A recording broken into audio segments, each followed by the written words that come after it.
All right, so last month I shared with you guys that I was 3 months post-op my revision rhinoplasty that took my little mushroom nose there to this nose here. And naturally, there were questions about how we got here in the first place. So I figured a little story time was in order. Here are the pictures you wanted to see of my natural nose before I ever touched it. The day I arrived in Istanbul for surgery. Fast forward a few hours after I woke up from surgery on October 23rd, 2021, with my guy unsuccessfully feeding me soup, dribbling it all over my chest.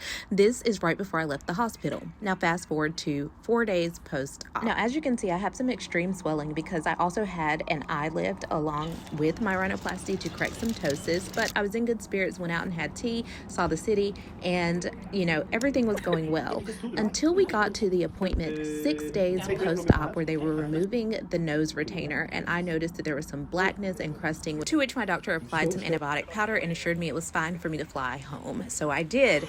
3 days after I got home, I knew everything was not fine. That, you guys, is dying tissue. That is necrosis. That was brought on by an infection that I did not yet know that I had. And caution, there are some graphic images ahead.